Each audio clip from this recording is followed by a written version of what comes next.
I just wanted to talk about something that I had done recently for my display cabinets. I should say display cabinet because I'm getting ready to do the others as well. This is fairly common sense probably for many people, but it's not something that I had any experience with as far as these IKEA style cabinets. These IKEA style cabinets I think are really great from an affordability perspective. They're fairly cheap for what you get, like for nice glass cabinets. I know they only come with 3 shelves, so a lot of folks will put in extra shelves to store armies for miniatures and things. But I would actually say that only having the 3 shelves is not the biggest issue that I have actually had with it. I have put in some extra lighting from IKEA. There's great strip lighting and LEDs that people put in there too.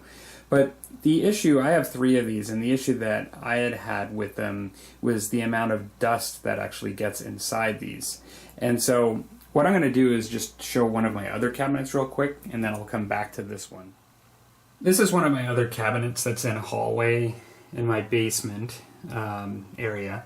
And one of the things you'll notice is, let's see here.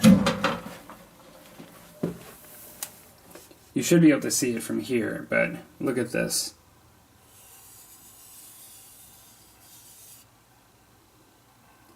This is just a ton of dust on all my miniatures in this cabinet.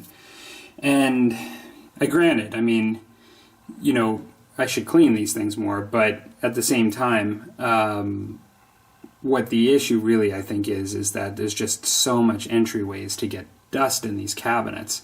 Why would you want to put display quality stuff or stuff that you want to display in cabinets that are, you know, miniatures are hard to clean. I mean, like, they're not really something that you want to be cleaning. And so they're almost better off hidden away and out of reach of dust if that's going to be the case. And so for those of you, many of you probably have these cabinets, but basically they seem to be fairly sealed in the back by this plastic strip that's part of the construction. Where the issue is, I think, is if you're using the top to put anything in it, like if you know, putting a hole, then that's going to cause potentially issues. That one doesn't seem to be as much, but I think the big one is the front of this cabinet, which you can see there are gaps that are huge. And so, where are we here? There's my thumb. So even here, like, there's just big, tremendous gaps where airflow can come in. I'm going to go back to my other cabinet and show you that one and what I've done. So this cabinet has more holes on the top. It has one in the back here where I have cords coming through, but then I also have it. This particular one came with a pre-drilled hole, large one here. And what I've done for this was simply just take a base and actually cut a hole in it, and I'm actually just covering the airway there. In this little spot here that's sort of, I guess, a really small hole that I have a couple of cords coming through, I just use some weather stripping that I'm about to show you in a moment to actually just shove it in there and just prevent any dust from getting in. But the main event here is what I've done for the door. So I went out and I purchased what's described as self-adhesive pile weather strip for windows and doors.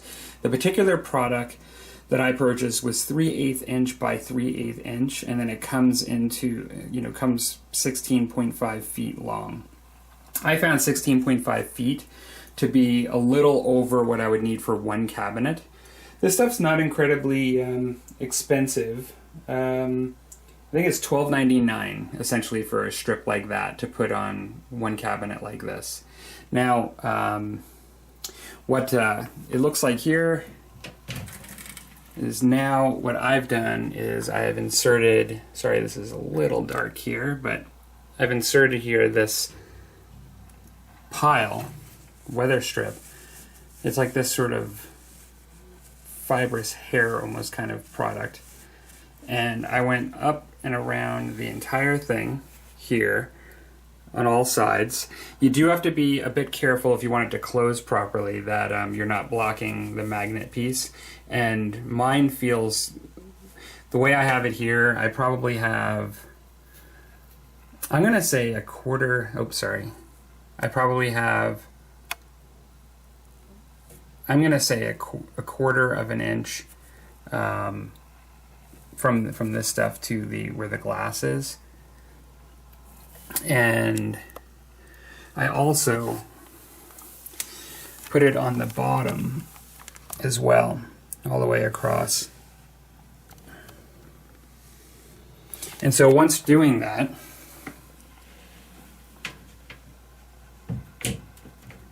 it presses right against it, and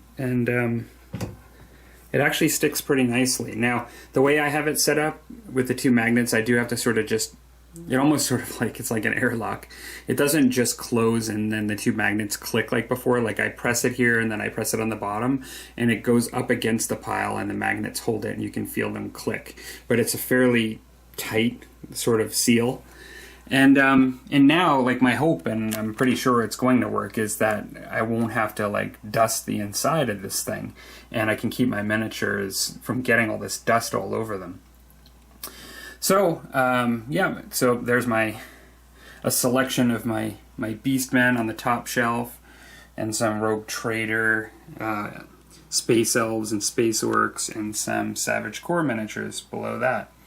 Now I've gotten 2 more rolls of this stuff. Now since I've been successful with this one, I ordered a couple more, and I'm going to be doing my other cabinets. Hope you guys find this helpful. Hope you're having a good week, and take care.